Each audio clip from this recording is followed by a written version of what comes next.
Hello po, isang magandang araw po sa ating lahat and kumusta po kayo sa lahat po ng mga nandito po ngayon. Welcome po kayo sa channel po natin.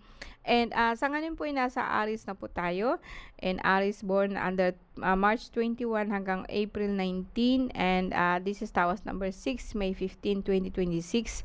And para po ito sa inyo guys, and be reminded lang po na hindi po lahat po ng Aries ay may sakit, no? So para po sa inyo to na may nararamdaman.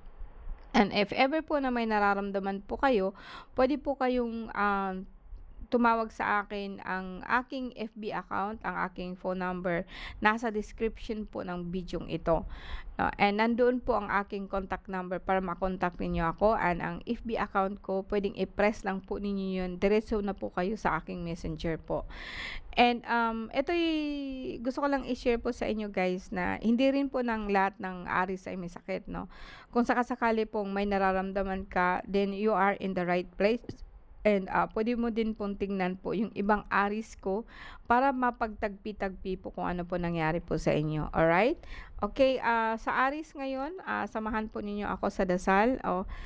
Diyos Ama makapangyarihan sa lahat, mahal na ina, maraming salamat po sa iyo, no, sa pagkakataong ito, sa tiwala na binigay mo sa akin. Basbasan mo po ang lahat po ng Aries o sa Aries po na nandito po sa akin ngayon. And bigyan mo sila ng pagkakataon po na mabuksan ang kanilang mga mata. And bigyan mo po ng pagkakataon ang kanilang isip po na mabubuksan po para sa atin. Cristate misum Christi Pater Salvame, Cristate misum Christi Pater Salvame, Cristate misum Christi Pater Salvame, Pater non Deum Christum Solumi, Cristatem Christum Igusum, Jesus Nazareno, Redilio Sustum Christum di Prunus Sotrostrum, Eminit Salvame, Salvame, Salve Igusum, Rebeortal estas tares maluas Igusum. Okay, Aries, no? So, nasa Aries na tayo ngayon. Kung baguhan ka po, please call me Melissa, no? Or Mel, no? Pwede pong tawagin po ninyo akong Ate Mel, regardless po sa edad niyo po. Okay lang po yun. And Aries po, no? So, etong card na to is para po sa may sakit. Tingnan po natin kung ano po nangyari sa inyo. So, kukuha po ako ng 9 card dito. And ipapaliwanag ko po sa inyo paunti-unti para kahit papaano po may idea po kayo kung paano ko po kayo babasahan. Okay, Aries, March 21, April 19.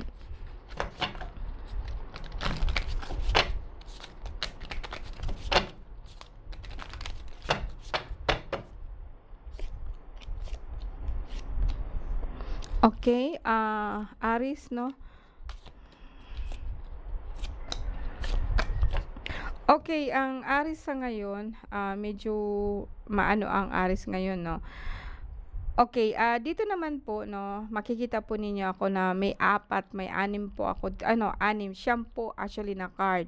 And kukunin ko po itong dalawa na to, kasi itong dalawa na to is also an 4 na elemento. Pero dito kasi makikita ko dito yung pinaka-inner nyo. No, pinaka-inner po ninyo na kung saan parang kumbaga sa akin, pinaka-sentro po ng inyong card, no. Kaya po dito and dito sa taas makikita ko kung ano po ang conscious mind ninyo. Yung conscious mind is kung ano pong ginagawa. Ito yung subconscious niyo, then ito po yung left and right po ninyo. Now, ngayon po ang pinakauna is the journey. Ito po yung pinaka essence or pinaka-sentro po ng card ninyo dito po sa ating siyam na card, no. And ang Aries po sa ngayon, no, pwedeng sabihin natin na the journey and dalawang nilalang po. Ang isa po is hayop po na patay na. Ibig sabihin po nito is dala-dala pa po niya o sabihin po natin na may nagpapalipad po sa kanya. And sino po ang nagpapalipad na yon? Pwede pong sabihin po natin na isang lalaki po na parang kaedad lang po niya. Pwedeng sabihin natin na masama po ang ugali nito, kaso lang hindi mo masyadong napapansin kasi doon ka sa kanya humingi. Tinatalikuran mo po kung sino man po ang tinatawag po nating may alam, tradisyon, may alam, manggagamot, tinakura mo po yon. And dito naman sa yung the mirror o sa yung ano, tumatawag ka po 'no, and itong tinatawag po o sabihin po natin na tumatawag ka po ng mga kaluluwa or sabihin po natin na tinitingnan mo sila 'no, inaano mo kung ano po nangyari po sa kanila. Ito yung conscious mind mo, pero hindi mo alam 'to, and ito naman po yung unconscious mind mo. So, kung pagtabihin ko 'to parang kumbaga sa akin, sa ngayon po sa Aries 'no, puwedeng sabihin po natin na actually naghahanap ka, may hinahanap ka, and kung minsan po puwedeng sabihin natin na po siya ng iyong, ng iyong tinatawag po natin na, um, bina po siya ng iyong, mind 'no, sa iyong mind 'no. Pero kung sakaling pagtabihin po natin ito kasi itong sentro na 'to, lahat po actually ito is, um, negative nor positive 'no. Puwedeng sabihin kasi natin ito sanang magkatabi parang iniwan mo na kasi 'to. Parang ikaw po 'to Aries na kumbaga sa akin, tinalikuran mo ang iyong profesyon or sabihin po natin na hindi ko masabing profesyon, tinalikuran mo na yung being panggagamot mo, being authorized mo, being ano mo tapos nakikinig ka po dito po sa isang lalaki po na actually wala naman siyang ginagawa sa'yo. Hindi naman po ito nakatingin sa'yo, 'di naman po pero lumapit talaga ito sa'yo kasi wala na siyang ibang mapupuntahan. And dito naman po kung pagtabihin ko na lahat, makikita mo na po lahat 'no. Kung sakaling apatin natin dito, nandito na yung pinaka-journey mo, yung pinakaano mo. Well, puwedeng sabihin po natin na actually eto pong ako hindi ko magsasabi talaga na negative siya or positive siya kasi puwede mo siyang magamit, puwede pong hindi. 'No. May mga tao dito na kumbaga sa akin, puwedeng nagbibigay sa'yo ng suporta, puwedeng kumukuha din sa'yo ng suporta. Depende po 'yun sa'yo kung ano po ang paningin mo sa kanya. Pero dahil po sa card mo 'to, parang ikaw po 'to na parang tinitingnan mo siya na wala naman 'yan ginagawa kundi puro gastos lang, puro gastos, puro gastos, puro gastos 'no. And dito naman po, hindi mo alam na itong lalaki na 'to, may kasabay din po ito na isang nilalang na patay na. And, sinasabayan din po nito na parang, lalo po ikaw nalito, hindi mo alam kung ano po ang gagawin mo. Pero, umaasa ka po dito sa lalaking ito, pero ang lalaking ito may magandang hindi po siya dala 'no. Dito naman po pagsabayin po natin dito 'no, itong ito pong taong ito 'no, sabihin natin na negative para sa'yo 'no. Para sa'yo negative siya kasi nga po lalong bumibigat ang responsibilidad mo sa kanya or ikaw ba tumatakas ka po sa responsibilidad na ginagawa mo, na pinapagawa sa'yo 'no. Eto din po 'pag tingnan natin dito, etong lalaki na 'to na akala mo tumutulong siya sa akin, kinukulong po niya lahat po ng alaga mo, na marami kang alaga diyan or sabihin po natin na may tao po na hindi maganda ang influence sa'yo, for short ha. And, puwedeng sabihin po natin na ayaw mo po ng responsibilidad po na binigay sa'yo kasi parang nabibigatan ka, parang ayaw mo pa siyang harapin. Pero kahit gustuhin mo man siya o hindi, nandoon ka na po kasi sa threshold ng hindi po nakikita, 'no. And, ano man po siya, parang ang blurry po ang paningin mo, nalilito ka, umiiyak ka, and, kung minsan po talagang mabigat ang pakiramdam mo dahil po doon sa ano, dahil lang po sa isang sitwasyon na ayaw mong harapin, 'no. Kasi ang pinakasentro ng card mo is eto, ayaw mo itong harapin, and ito po lahat hindi po ito matatawag po na na negative. Positive, hindi po siya positive, hindi rin po siya negative kasi depende siya kung nasaan po siya, 'no. Kung sakali man po na gusto mong magbago siya, kailangan po na etong journey ito na pinapaliparan ka, dapat hindi ka makinig sa kanya. Kasi parang nakuha ka na po talaga niya, 'no, na parang parang ayaw po niya ba 'no, eto po siya, ayaw po niya na na mapunta ka sa maganda 'no, ayaw po niya na, lumapit ka po sa mga tao po na nakapagbigay sa'yo ng advices 'no, ayaw po niya na mawalay ka sa kanya. Pero eto kasi wala na siyang ibang papupuntahan. 'no. Ang kasama po kasi nito isang patay 'no, na kung saan isa din po nagbibigay sa kanya ng pangit, nagbibigay din po sa kanya ng hindi maganda. And, ito din po siya yung parang hindi mo alam na may mga orasyon po siya na kinukulong niya yung mga alaga mo. And, pero sa akin sooner or later po magbubukas ang mind mo 'no, kasi po orasyonan ko po 'to para kahit papaano po mawala po ang lahat po ng inaano sa'yo 'no, ginagawa niya sa'yo.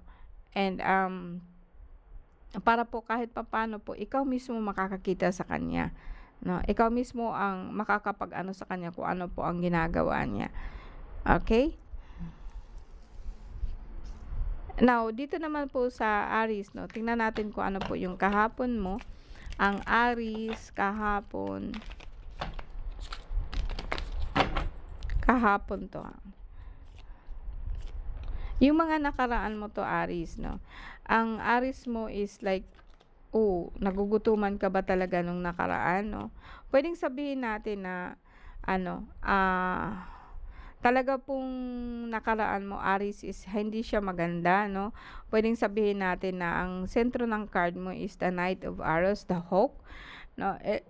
Dito may problema ka po talaga sa tiyan 'no, puwede kang sabihin po natin na hindi ka makakadumi ng maayos 'no, parang bloated ka 'no, nabubusog ka po lagi. And sa mind mo po may hinihintay ka lang po, pero usually, ang paikot mo talaga is negative siya 'no.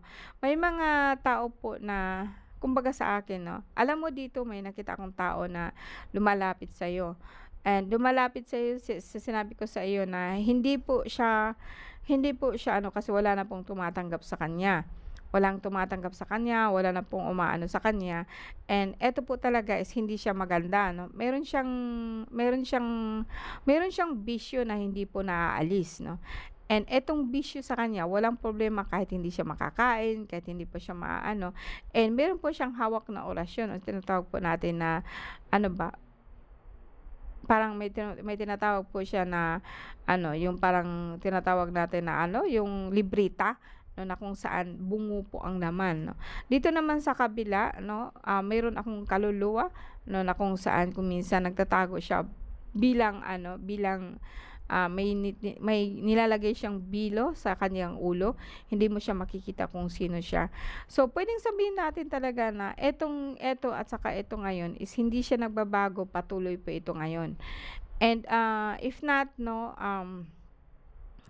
parang kumbaga sa akin is like nagugutuman ko nung nakaraan 'no. Ang masasabi ko lang sa iyo Aries is like kailangan mong puwedeng nasa sa iyo 'yun 'no, hindi ako makikialam sa iyo kung, pero dahil po ako ang nagtatawa sa'yo 'no, puwede kong alisin ang mga 'to, puwedeng hindi 'no. Pero sa akin 'no, bigyan ko ng ang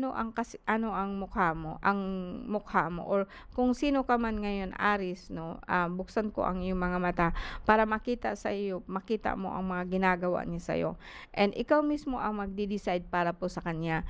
Kasi po, kahit man alisin ko man ito may darating na naman na bago 'no, mas maganda na yung ikaw mismo ang nakakakita po sa kanya 'no. And, tingnan natin yung kinabukasan po ng Aries 'no.